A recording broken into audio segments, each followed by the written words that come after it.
ద్వితీయోపదేశ కాండము 28వ అధ్యాయము 47వ వచనంలో దేవుడు ఇలా సెలవిస్తున్నాడు. ఒకసారి చూద్దాం. నీకు సర్వ సమృద్ధి కలిగి ఉండి నీవు సంతోషముతోను హృదయానందముతోను నీ దేవుడైన యెహోవాకు నీవు దాసుడువు కాలేదు. హల్లెలూయా.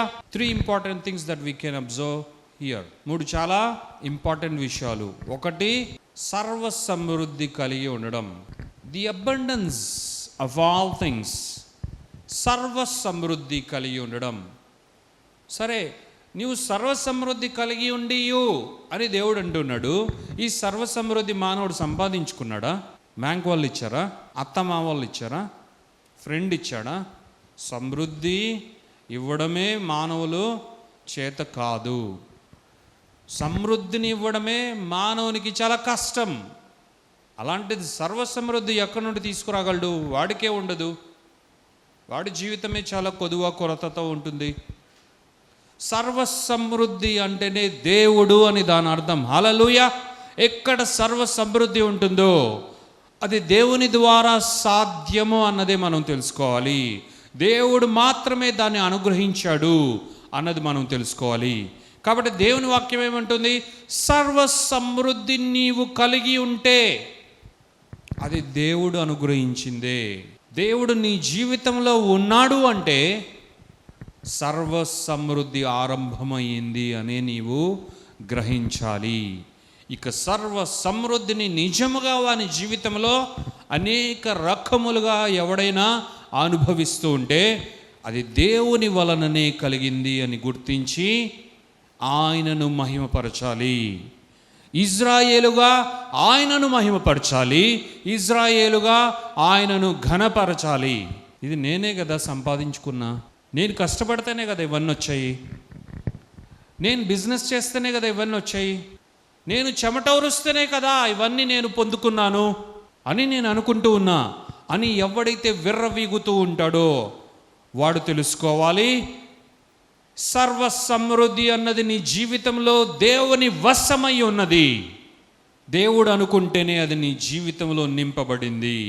దేవుడు అనుకుంటేనే అది నీ జీవితంలోనికి పోయబడింది అని దేవుని వాక్యం సెలవిస్తుంది. దేవునికి మహిమ కలుగునుగాక. హల్లెలూయా. మరి సర్వ సమృద్ధి ఎక్కడ ఉంటుందో ఆనందం సంతోషం కూడా అక్కడే ఉంటుంది. హల్లెలూయా. సర్వ సమృద్ధి ఎక్కడ ఉందో ఆనందం సంతోషం అక్కడ ఉండును. నా ప్రియమైన కుమారుడా, నీ జీవితంలో నేను సర్వ సమృద్ధిని తీసుకొని వచ్చాను. సర్వ సమృద్ధి నీ జీవితంలోనికి నేను తీసుకొని వచ్చాను అంటే ఆనందం సంతోషం కూడా అక్కడ ఉంది. హల్లెలూయా. దేవునికి మహిమ కలుగునుగాక.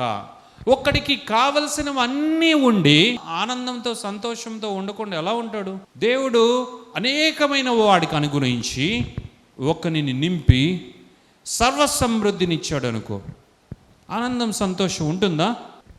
సర్వ సమృద్ధి వాని జీవితంలో ఉంది అంటే ఖచ్చితంగా ఆనందాన్ని సంతోషాన్ని అనుభవించే తీరుతాడు. ఎందుకంటే అందులో నుండే ఆనందం సంతోషం వస్తుంది. కాబట్టి డబ్బులతో కొనుక్కుంటే వచ్చేది కాదు ఆనందం సంతోషం. లోకంలో ఉన్న ఆనందం సంతోషం గురించి నేను చెప్పట్లేదు. దేవుని రాజ్యంలో దేవుడు మన కొరకు ఎత్తిపెట్టిన ఆనందం సంతోషం మనకు కలగాలి అంటే ఆనందం సంతోషం ఇవ్వు తండ్రి అని మనం ప్రార్థించవలసిన అవసరం లేదు. కానీ ఆయన ఇచ్చెడు సర్వ సమృద్ధిని మనం పొందుకుంటే చాలు.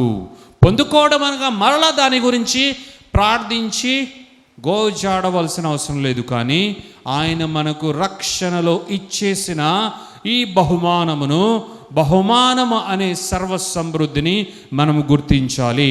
మొదట మనం గుర్తిస్తే చాలు, యేసు నామములో దాన్ని రెవల్యూషన్గా రిసీవ్ చేసుకుంటాము.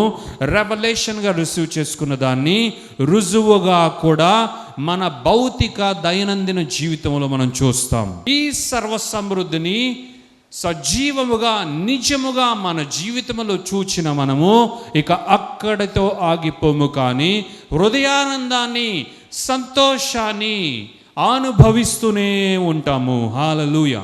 ఇదే దేవుడు పెట్టిన లైఫ్ స్టైల్. సర్వ సమృద్ధి ఎవడికి దేవుడు ఇస్తాడో వాడు హృదయానందంతో, సంతోషముతో ఎందుకు జీవిస్తాడో తెలుసా? సర్వ సమృద్ధి ఎవడు పొందుకుంటాడో వాడు సంతృప్తి కలిగి జీవిస్తాడు. కాబట్టి ఆ సంతృప్తిలో ఆనందం, సంతోషం ఉంటుంది. సర్వ సమృద్ధి ఎవడు కలిగి ఉంటాడో దేవుని రాజ్యంలో వాడు ఆనందించి సంతోషిస్తాడు. ఎందుకంటే వాడు సంతృప్తి కలిగి ఉంటాడు. కాబట్టి సంతృప్తి, నిజమైన సంతృప్తి, పరలోక సంబంధమైన సంతృప్తి, యేసయ్య అనుగ్రహించేడు సంతృప్తి, రక్షణ అనుగ్రహించే సంతృప్తి, ఇది దేవుని వలననే సాధ్యం. ఇది పరలోకం నుండి ఈ భూమి మీద నెరవేర్చబడు చిత్తము ద్వారానే సాధ్యం. ఇది నజరేయుడైన యేసుక్రీస్తు ద్వారానే సాధ్యం. ఆయన అనుగ్రహించిన రక్షణ ద్వారానే సాధ్యం. ఆయన అనుగ్రహించిన నూతన ఆత్మలో మన కొరకు ఆయన అనుగ్రహించిన ప్రతి నూతన కార్యము, నూతనమైన వరము, నూతనమైన ఆత్మ ఫలము ద్వారానే సాధ్యం. హల్లెలూయా. దీని ద్వారా మాత్రమే ఒకడు సర్వ సమృద్ధిని మాత్రమే కాదు, వాడు సంతృప్తిని కూడా కలిగి జీవిస్తాడు. హల్లెలూయా. ఇది దేవుని బిడలకు మాత్రమే విశిష్టముగా దేవుడు అనుగ్రహించిన అత్యున్నతమైన స్థితి. ఇది దేవుని వలననే సాధ్యం. దేవునికి మహిమ కలుగును గాక.